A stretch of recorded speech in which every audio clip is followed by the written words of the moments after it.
Hello everyone! The last movie I saw in June was Terminator 2 Judgment Day, and I would have included it in the What Else I Saw in June video, but I found I had a little more to say than usual, so I decided to give it a solo review. Here it is. Just a note, I will be using the special edition as my reference. If you've only seen the theatrical cut and I talk about or show some things that you don't recognize, that explains it. Why the special edition? Because I like the special edition of Aliens so much that I decided to give this a try. Terminator 2 Judgment Day, directed by James Cameron and written by Cameron and William Wisher, is the 1991 sequel to Cameron's 1984 film The Terminator, which I did a mini review of in my What Else I Saw in May video. There's a link in the description to that if you're interested. T2, as it's often abbreviated, is set about 10 years after the first film. Two Terminators are sent back in time from the year 2029, one to protect 10-year-old John Connor, the other to kill him to prevent his leading the resistance against the machines in the post-apocalyptic future. Framed that way, the basic premise is very similar to that of the first movie, but it makes some key changes to mix things up.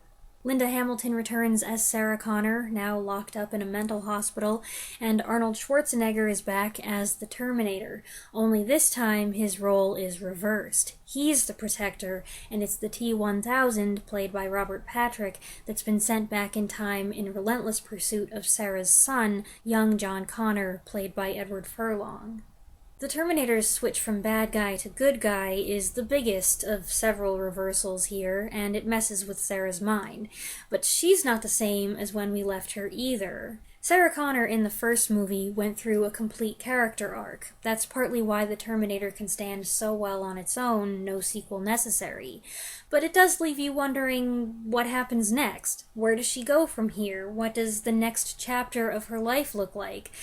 How does she cope with her knowledge of the future, and how does she raise her son to become a great leader? She has the burden of all this knowledge. What does she do with it? Considering how much she grew and what she was like at the end of the first movie, when we meet her again a decade later, we expect her to be kicking butt. Well, she is, and she isn't.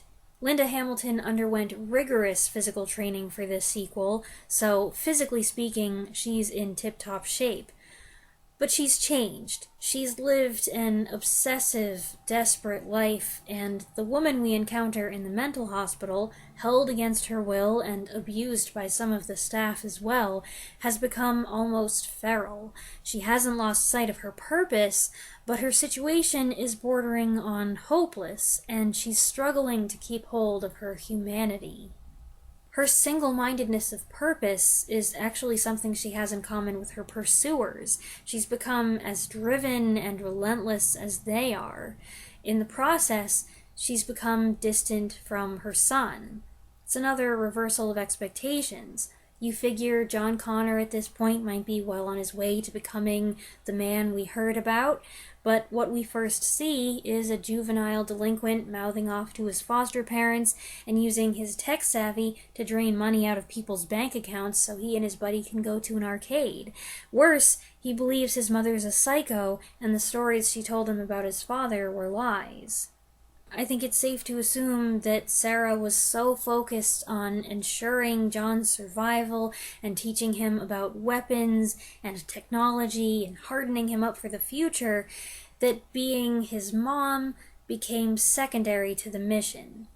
Remember, she's fighting on her own here. Maybe Kyle Reese would have helped her maintain a better balance.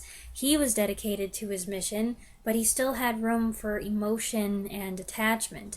That emotion, his love for her, kept his wits sharp and his determination to succeed even stronger.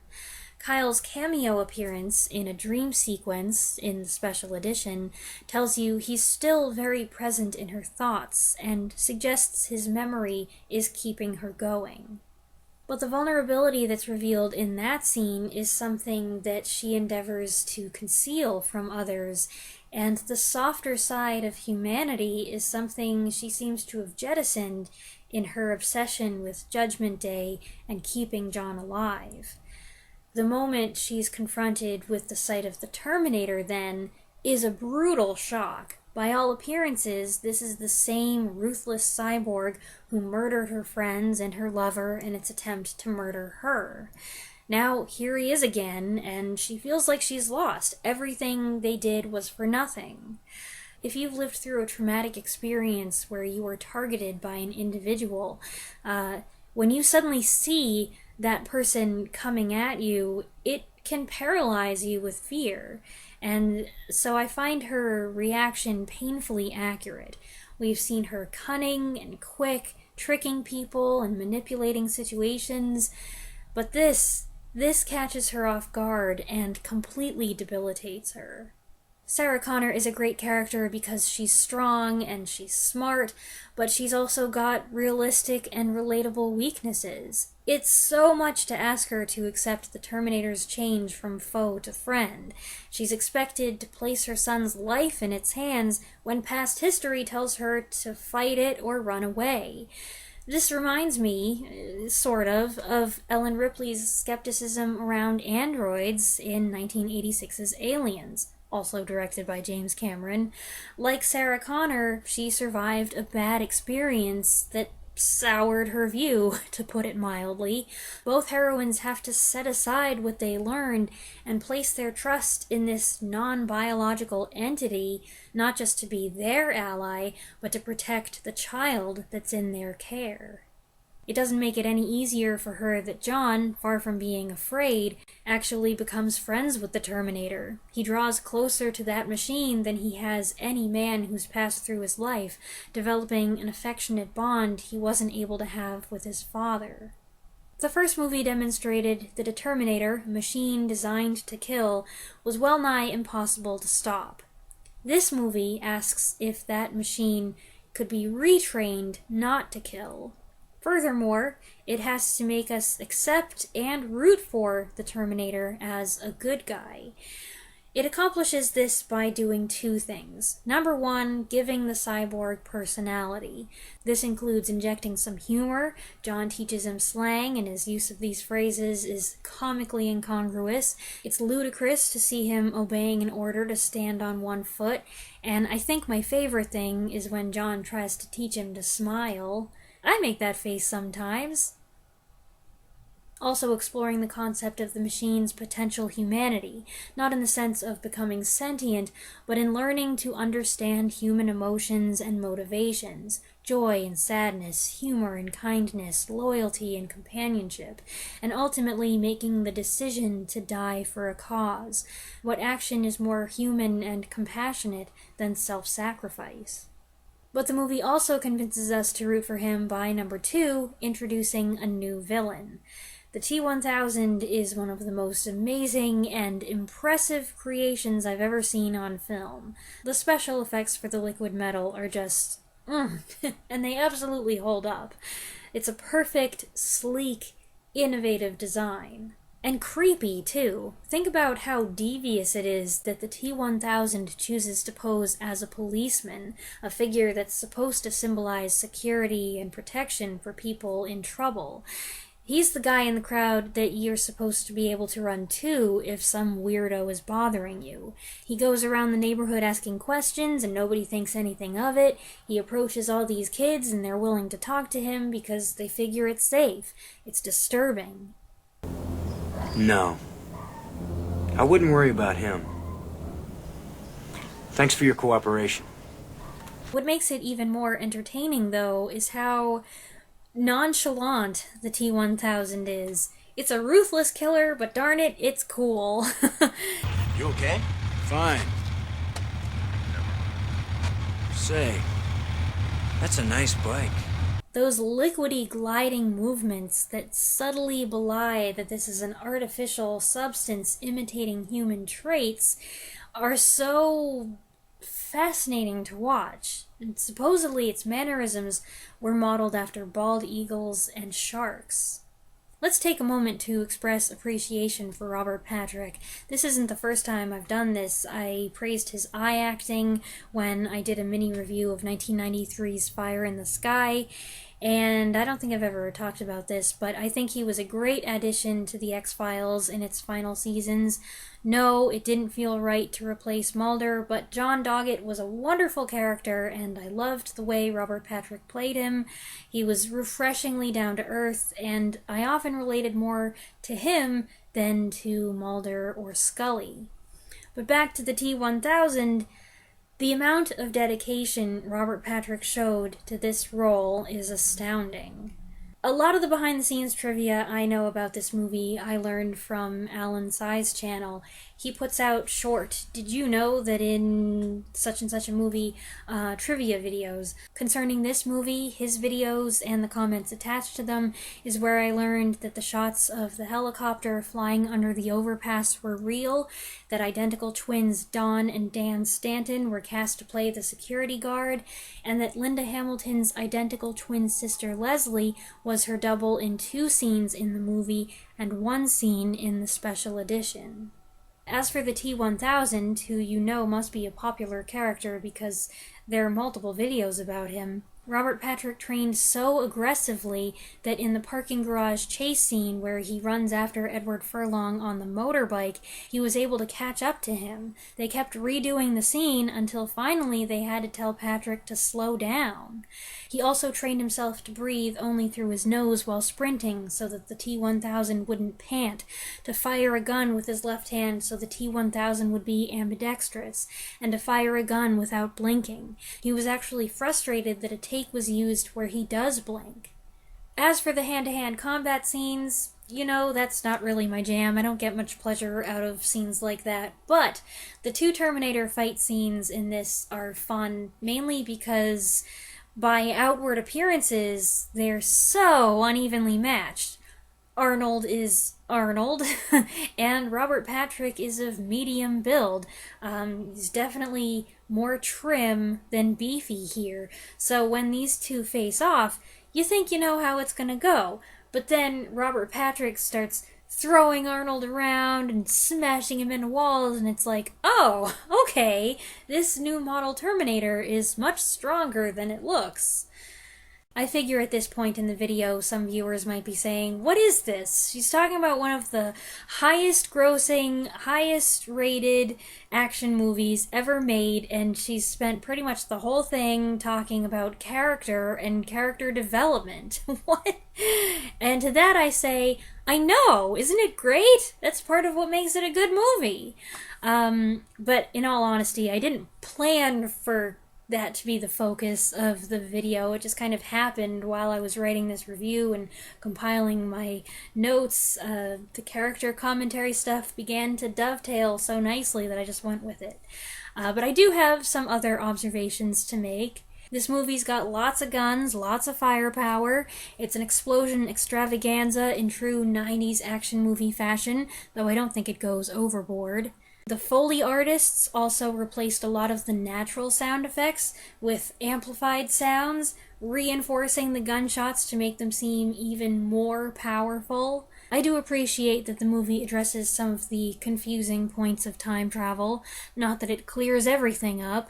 It is confirmed that John Connor knew Kyle Reese was going to be his father when he met him, which is a strange sentence, so presumably John gave Kyle his mother's picture on purpose to get him to fall in love with her.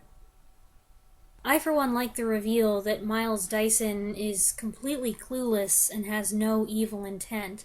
I feel like if this were made today, there'd be some evil businessman behind it all pulling the strings of world domination. But no, it's kind of another reversal. He's simply a computer nerd obsessed with research and development. Deep down, he's a good guy who wants to do the right thing, even if it means all his work will be flushed down the toilet and he'll be out of a job and probably thrown in jail. He's willing to give it all up, and he ends up being a noble character.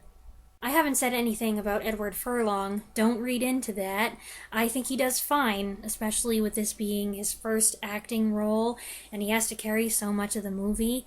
It's not a perfect performance, but it's not bad either. He's got compelling moments. I think he's viable as Kyle Reese's kid. He's got a cleverness and an understanding of profound concepts beyond his years, which is appropriate, yet he's still a squeaky-voiced kid who says and does immature things. Some of his line delivery, I probably would have asked for another take. Some of his dialogue dates the movie, but for the most part, I don't have a problem with his John Connor. And it should also be taken into account that production went on so long that he went through some growth spurts, and they had to do all these things to accommodate his changing voice and height, like making him stand in a hole next to Linda Hamilton, redubbing most of his lines in post-production. All told, I think they did a pretty good job masking it. Editing Weaselberry here with a late addition. A less talked about, but I feel still significant part of the story deals with John's hunger for affection from his mother and the need for both of them to come to terms with who he's supposed to become. I like the way their relationship gradually warms up and improves as they learn to appreciate each other's strengths. And this is a transitional period where he begins taking initiative and she has to depend on him. It's good to see him rise to the occasion, demonstrating an ability to disarm tension and find solutions. In addition to what Sarah's taught him, he has sound instincts and good sense. All in all, it's a pleasure to see the three of them, Sarah and John and Uncle Bob, working together as a team, especially in the car chase scenes. There's a lot more language in this movie than I realized. When I saw it before, it was airing on TV, and apparently it was heavily edited. I was a little shocked this time watching the scene when the Terminator explains to Sarah what happened or what will happen with Cyberdyne and Skynet. It is almost exactly the plot of Colossus by D.F. Jones, which was published in 1966, with the movie released in 1970. I watched and reviewed that movie a couple years ago. In that review, I talked about how that story seemed to have inspired a lot of these other science fiction films and things, and I definitely had Skynet in mind. I can't remember if I mentioned it specifically or not. People in the comments did. It just so happens that I was in the middle of reading Colossus when we watched Terminator 2, so then the similarities really stood out, and they're a bit more than uncanny. Of course, you can't make a video on Terminator 2 without saying something about the Judgment Day nuclear detonation sequence. It is an astounding scene, partly because the effects are awesomely rendered, and partly because the oppressive feeling of inevitability and helplessness make it absolutely terrifying. Once you've seen her nightmare, you perfectly understand Sarah Connor's intense mindset. An idea I found out that they had early on, which they dropped, wisely, was casting Michael Biehn, who played Kyle Reese, as the T-1000 in Terminator 2. The notion was that then both the hero and villain roles would be reversed, and that would have been interesting, but also complicated. It's me again. Another famous element here is the score. Brad Fiedel wrote the synth-dominant music for the first film, and then returned to do the sequel, bringing in that iconic mechanical heartbeat. Do-do-do-do-do. Do-do-do-do-do. Do-do-do-do-do. And I noticed that while the music throughout the film is consistent with itself and largely consistent with its predecessor, there are 2 points where it changes and becomes a little more bombastic. One is when the Terminator, decked out in his leather outfit, emerges from the bar to the song Bad to the Bone by George Thorogood and the Destroyers. That's an early hint to the audience that the tone in this movie is going to be a little different. The other is later when the T-1000 revs up his motorcycle and launches it through the upper story window so he can grab onto the helicopter outside. The music helps pump up the anticipation for this marvelous stunt.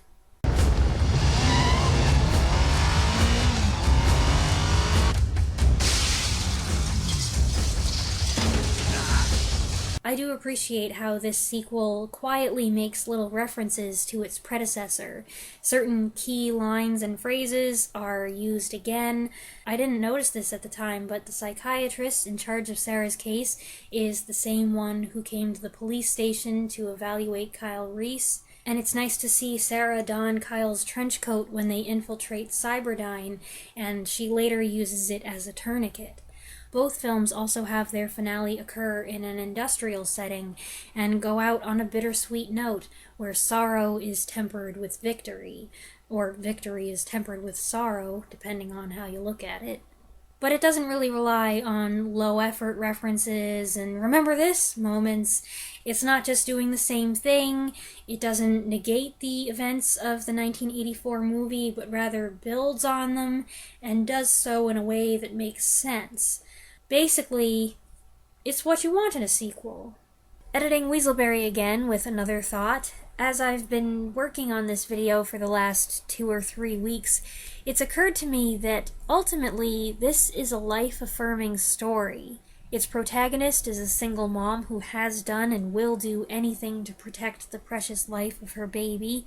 A major theme is John's resolve to make the Terminator stop killing people, to get it to understand that the taking of one life, even as a means to an end, is never okay.